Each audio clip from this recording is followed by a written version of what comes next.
ദേ ഈ ഒരു ഫ്ലവർ എങ്ങനെയുണ്ട് കാണാൻ? നല്ല ഭംഗിയില്ലേ? അപ്പൊ ഒന്ന് ഉണ്ടാക്കിയാലോ? ഹലോ ഗേൾസ്, അപ്പോ ഈ ഒരു സാധനം എനിക്ക് അക്വേറിയത്തില് പ്ലാന്റ് ഒക്കെ മേടിച്ചപ്പോ കിട്ടിയതാട്ടോ. ഇത് വെച്ച് ഞാനൊരു ഫ്ലവർ വേസ് ഉണ്ടാക്കാനാ പോകുന്നത്. നമുക്കൊന്ന് ട്രൈ ചെയ്യാം. ഞാൻ ഇവിടെ എടുത്തേക്കുന്ന white colour A4 sheet paper ആട്ടോ. വൈറ്റ് കളർ മാത്രമല്ലേ ഉള്ളൂ. അപ്പൊ ഏതെങ്കിലും ഒരു പേപ്പർ എടുത്താൽ മതി, ബുക്കിന്റെയോ ഏതെങ്കിലും ഒരു പേപ്പർ എടുത്താൽ മതി. ജസ്റ്റ് ഞാൻ ഇങ്ങനെ ഒന്ന് കട്ട് ചെയ്തിട്ട് ജസ്റ്റ് സ്കെയിൽ വെച്ച് അങ്ങനെ ആക്കണം കേട്ടോ. ഇല്ലെങ്കിൽ നമ്മുടെ എന്താ ഫ്ലവർ ഇങ്ങനെ വിടർന്നിരിക്കില്ല ഗൈസ്. അപ്പോ നമ്മ അതെങ്ങനെ ഒന്ന് ജസ്റ്റ് ചെയ്ത് കൊടുക്കണം.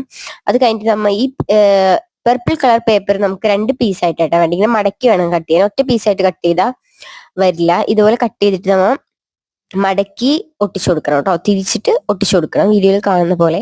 അങ്ങനെ നമ്മൾ നന്നായിട്ട് ഒട്ടിച്ചെടുത്തിട്ടുണ്ട്. ഇനി ഇങ്ങനത്തെ ഒരു കമ്പി എടുത്തിട്ട് അതിലേക്ക് ഞാൻ ഗ്രീൻ കളർ പേപ്പർ വെച്ച് കവർ ചെയ്തെടുക്കുക കേട്ടോ.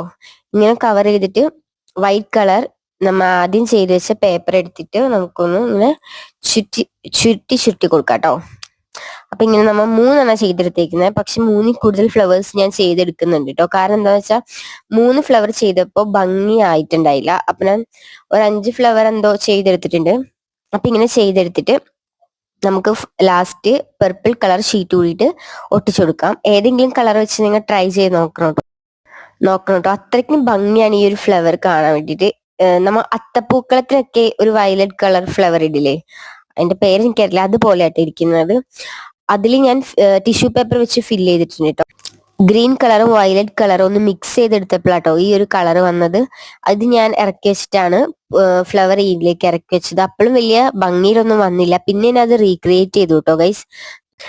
ആ ക്ലേ ഞാൻ തിരിച്ചെടുത്തിട്ട് അതിന്റെ മുകളിൽ കൂടി ആട്ടോ ഗ്രീൻ ക്ലേ ഇങ്ങനെ ടാപ്പ് ചെയ്ത് കൊടുത്ത് ഇങ്ങനെ ജസ്റ്റ് അപ്ലൈ ചെയ്ത് കൊടുത്തപ്പോൾ അത്യാവശ്യം നല്ല ഭംഗിയിൽ വന്ന്. അതുകൊണ്ട് തന്നെ 4, 5, 6 ഫ്ലവേഴ്സ് ഞാൻ ചെയ്തെടുത്തിട്ടുണ്ട് കേട്ടോ ഇത് ചെയ്യാൻ വേണ്ടിയിട്ട്. ലീഫ് ഒന്നും കട്ട് ചെയ്യാൻ അറിയാത്തതുകൊണ്ട് ചുമ്മാ ഇങ്ങനെ ജസ്റ്റ് കട്ട് ചെയ്ത് അതിൽ ഒട്ടിച്ചൊട്ടിച്ച് വെച്ചിട്ടുള്ളൂ. ഫൈനൽ റിസൾട്ട് എങ്ങനെ പോയാലും അടിപൊളിയായിട്ട് വന്നിട്ടുണ്ട്. ഓണത്തിനൊക്കെ ഇരുന്ന പൂവല്ല കേട്ടോ എനിക്ക് തോന്നിയത്. നിങ്ങൾക്ക് ഇഷ്ടപ്പെട്ടെങ്കിൽ ലൈക്ക് ചെയ്യുക, ഷെയർ ചെയ്യുക, സബ്സ്ക്രൈബ് ചെയ്യുക. പിന്നെ എൻ്റെ പുതിയൊരു യൂട്യൂബ് ചാനലാട്ടോ ഇത്. അതുകൊണ്ട് തന്നെ എനിക്ക് എത്രത്തോളം ഇത് വർക്ക് ആവുമെന്നൊന്നും അറിയില്ല. എന്തായാലും സപ്പോർട്ട് ചെയ്യാൻ മറക്കരുത് കേട്ടോ.